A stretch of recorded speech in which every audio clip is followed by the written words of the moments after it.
Well, Andrew Berry held his pre-draft press conference today here at the Browns training facility in Mary Kay, as expected, as all of these things go, and Andrew was just very good at it.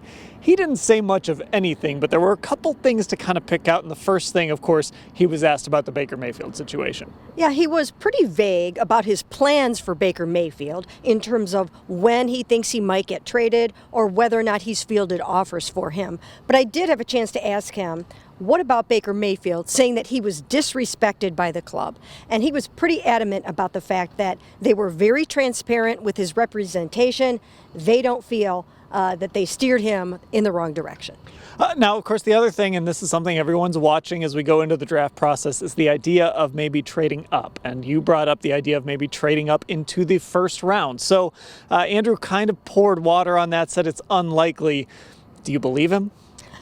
Well, lately, anytime he says something is unlikely, it happens. So no, I'm joking.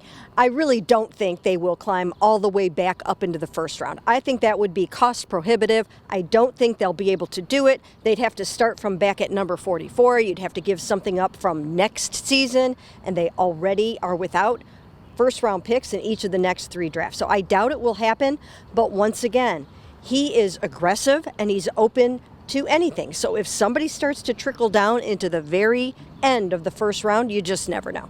And I think he tends to, they want to collect picks. Now, that doesn't mean they won't be aggressive like they were last year with JOK if the right thing comes along.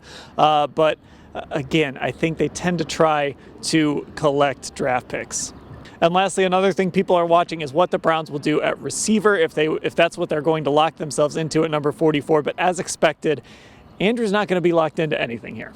No, I think that you can count on Andrew Berry to really stay true to his board and select the best player available. He's had that drilled into his head by really good GMs over the years that you can't start picking a player for need because you will end up with mediocre football players on your team. You have to go with the best of the best at that position, and it could be a receiver because it's a deep class for that. It could be a defensive end because it's also deep, but don't rule anything else out. Yeah, exactly. And, he did talk about premium positions. That was more in regard to the Deshaun Watson thing, but I would at least probably lock in on what some of those premium positions might be as they come on the clock at number 44. We're going to have the full draft covered. We'll have everything from today in Berea covered, all at cleveland.com/Browns.